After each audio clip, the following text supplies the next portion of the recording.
From family business to my own empire. I grew up believing my life was already written out for me. My family owned a small but stable business, a bakery that my grandparents had started back in the late 70s. It wasn't a we make millions and live in a mansion kind of business, but it kept food on the table and bills paid. My parents were proud of it. My relatives all worked there, and from the moment I was old enough to carry a tray, everyone assumed I'd eventually take over. And for a long time, I didn't question it. The bakery was my second home. I could recognize the smell of freshly baked sourdough from 2 blocks away. I knew how to prepare the cinnamon swirled dough blindfolded, and customers knew me by name since I was the teenager who smiled at the counter, even at 6 a.m. There was comfort in the routine. Wake up before sunrise, open the shop, set the coffee to brew, and start pulling warm loaves out of the ovens just as the first customers stumbled in for their morning caffeine. The business made a modest profit, enough for my parents to send me to community college for a year before I dropped out. Long story, mostly financial stress and feeling lost.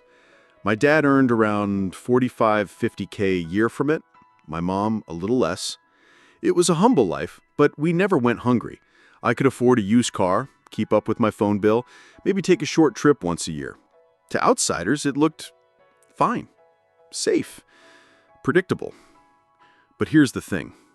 Predictability has a funny way of turning into a cage. The bakery was the same every day. The same customers ordering the same coffee, the same broken fan in the kitchen that my dad swore he'd fix next month for the last 5 years, the same smell of flour dust that clung to my clothes, my hair, my skin, no matter how many showers I took. I knew every inch of that shop like the back of my hand, and sometimes I hated that I knew it so well. It wasn't just boredom. It was the quiet, suffocating realization that I was 26 years old and still living exactly the same life I had at 16, except now with more back pain and no high school summers to look forward to. My friends had gone on to careers, or at least new experiences. One became a nurse, another started a small marketing agency, a few moved states entirely. I stayed. I stayed because it was easier, because leaving would mean not only figuring out what I wanted, but also disappointing my family. See, in my family, loyalty was code for never doing anything that might rock the boat. If you quit the bakery, you weren't just quitting a job, you were betraying decades of tradition, turning your back on your blood. I told myself I didn't mind. I told myself it was noble, that I was keeping the family dream alive. But deep down, I was angry. Angry at the way my parents assumed I'd be there forever. Angry at myself for not having the guts to say I wanted something different. Angry because every year felt exactly like the last, and I could already see the next 40 years stretching out in the same monotonous loop. The breaking point came in the most ridiculous way. It was a Tuesday morning, mid-February. The bakery was dead quiet, except for the hum of the refrigerator. I was stacking muffins in the display case when my cousin Mark came in, late, as usual. He tossed his apron on, grabbed a coffee, and started complaining about how we never make enough money for how hard we work. That was nothing new, but then he said something that stuck with me. Man, you know you're gonna die here, right? Like literally, you're just gonna get old and keel over in this shop one day. He laughed. I didn't. That sentence hit me like a freight train. Not because it was cruel, but because I could picture it. Me, 50 years from now, still behind that same counter, still smelling like bread and coffee, still wondering what might have happened if I just left. For the rest of the day, I couldn't shake it. Even when customers came in, even when my dad cracked jokes, even when I went home and tried to distract myself with TV, all I could hear was Mark's voice. You're gonna die here.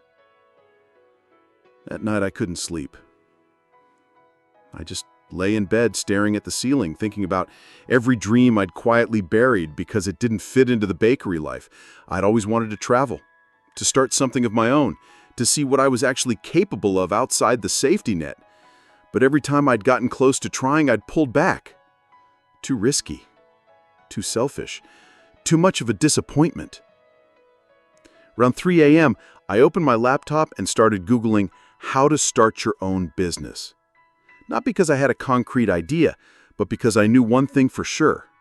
If I didn't change something soon, I was going to regret it for the rest of my life. That was the night the seed was planted. The night I realized I had to leave.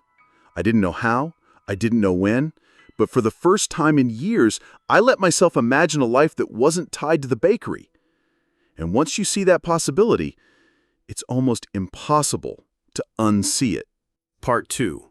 Breaking Away. Leaving the family business wasn't some dramatic Hollywood-style mic drop. It was quiet. Too quiet. I didn't slam doors or throw files across the room. I just sat at my desk one evening after everyone had gone home, staring at the same old invoices and receipts, and realized I was done. For years, I'd been running in circles, meetings with suppliers who knew my dad's name better than mine, handling the same seasonal rushes, arguing over discounts that didn't matter, and doing everything the way it's always been done. It wasn't that the business was failing. It was fine. It made enough for my family to live comfortably. But I felt like I was suffocating in a padded cell. The real breaking point came when I suggested trying something new, an online ordering system to expand our reach beyond the local market. My uncle gave me this patronizing smile and said, "That's not how we do things. Stick to the tried and true, kid." Kid. I'm 28. Hearing that word was like a slap in the face. I didn't quit right away, but that night I started making plans. I didn't know exactly what I wanted to do yet, but I knew I wanted it to be mine. Something where every win and every failure was my responsibility. When I finally told my family, it went about as badly as you might expect. My mom cried. My dad didn't yell. He's not the yelling type, but his silence was worse. He just looked at me for a long moment and said, "You're making a mistake." My uncle outright laughed and told me I'd be back in 6 months begging for my old job. I moved out of the apartment I'd been renting from my parents, part of the reason I could save money, and got a tiny half-furnished place in the city. I had some savings, not much, enough to survive for a few months if I lived cheap. After weeks of brainstorming, market research, and bouncing ideas off friends, I decided to dive into something I'd always been interested in: specialty coffee. Not just another cafe, there are a million of those, but an online subscription service for ethically sourced, rare coffee beans from around the world. It sounded niche, but I knew coffee people. They're obsessive, loyal, and willing to pay for quality. I spent my first month learning everything I could: how to roast, how to package, how to work with importers, how to design a decent-looking website. I didn't hire anyone. I was the buyer, roaster, packer, customer service rep, and delivery driver all in one. The early days were brutal. My office was a corner of my apartment. I was up at 5 a.m. roasting beans in a small machine that made the whole place smell like heaven or hell, depending on who you ask. My first batch of marketing was an Instagram account that maybe 40 people followed, half of them friends. Sales trickled in, but there were days when I got 0 orders. I remember sitting there, refreshing my email like a maniac, wondering if my uncle was right. Maybe I would come crawling back. But then, little wins started happening. A food blogger featured me in a Small Businesses to Watch article.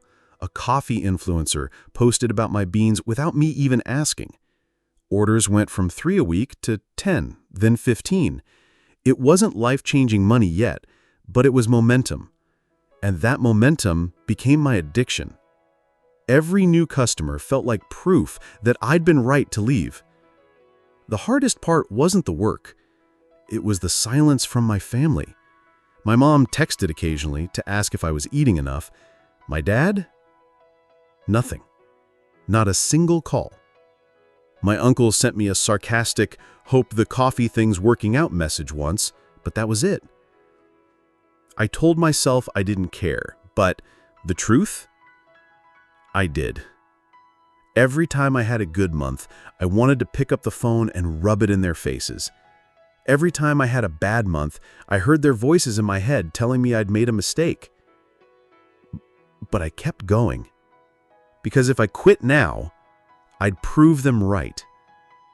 And I'd rather roast beans in my apartment for the rest of my life than admit that. By year 2, my coffee business wasn't just a thing I was trying, it was real. I'd gone from shipping a few bags a week to renting a small roasting facility. I hired 2 part-time employees to help with packaging and customer service. My website traffic went from a few hundred visits a month to tens of thousands. But I wasn't rich. People think success means private jets and champagne breakfasts.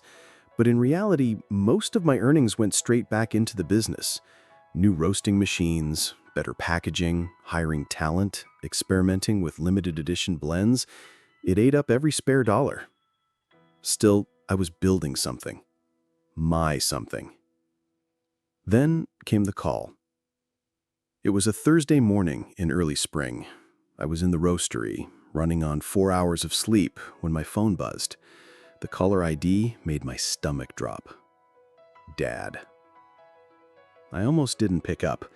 We hadn't spoken in nearly 2 years, not since I left. But my thumb had a mind of its own. Hello? There was a pause. Then his voice, lower, slower than I remembered. I need your help. He didn't sugarcoat it. The family business was in trouble. The kind of trouble you can't fix with a sale or a quick marketing campaign. A key supplier had gone under, debts were piling up, and to top it off, a new competitor had been eating into their customer base. And here's the kicker. He said he'd been watching my business from a distance.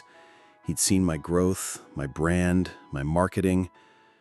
Whatever you're doing, it works, and we don't know how to do it. Hearing that from him was like watching a glacier crack in real time. My dad, the man who told me I was making a mistake, was admitting he didn't have the answers. I wish I could say I jumped in right away. But the truth is, I hesitated. A lot. Part of me wanted to help. Family is family, after all.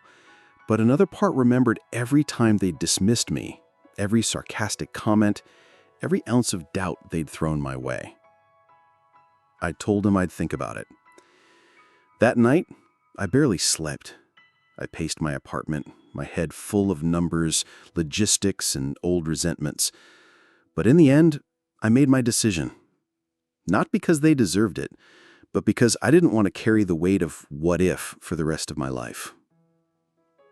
I drove down to the old office the next day. Walking through those doors was surreal. Everything looked the same, but smaller, like it had shrunk without me. My uncle was there too, and the way his face froze when he saw me was worth every sleepless night I'd had in the past 2 years. We sat down. I listened to their problems, asked 100 questions, took notes, and then I laid it out. If I was going to help, it would be my way. That meant changing suppliers, launching an e-commerce site, running online ads, building a brand from scratch, and, most importantly, letting go of the way it's always been done. To my shock, they agreed. The next 6 months were hell and heaven rolled into one. I split my time between running my coffee business and reviving theirs. I brought in a friend who specialized in digital marketing, redesigned their entire catalog, and ran a targeted ad campaign that my uncle said, "This is witchcraft," and not in a complimentary tone. But it worked.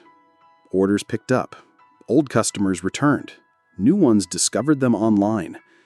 By the end of the year, they weren't just surviving, they were growing again. One Friday evening, after we wrapped up a meeting, my dad pulled me aside. He didn't say much, just, "I'm proud of you." But the way he said it, with his voice cracking just slightly, hit harder than anything I'd ever heard from him. As for my uncle, he never apologized outright, but he started treating me like an equal. And honestly, that was enough. Here's the twist, though. Helping them didn't make me want to stay. I'd proven my point, to them and to myself. I could succeed on my own and help them succeed. I didn't need to be part of the family business to keep it alive. So I stepped back. They now had the tools and the systems to keep going without me, and I had my coffee empire to run. 3 years after leaving, I stood in my own warehouse, a real one this time, not a corner of my apartment, watching pallets of freshly roasted beans being loaded for shipment. We just hit a massive milestone, 10,000 subscribers. I thought about that night I'd sat alone, staring at invoices, wondering if I was crazy to leave. And I smiled. Because the truth is, I was crazy. Crazy enough to believe I could walk away from the safe path and build something of my own. And in the end, that same stubbornness not only saved me, it saved them too. If you're sitting on the fence right now, scared to take the leap, here's what I'll tell you. You might fail. You might lose sleep, money, and even relationships. But if you don't try, you'll spend the rest of your life wondering what could have happened if you'd just been a little crazy. I'll take crazy any day.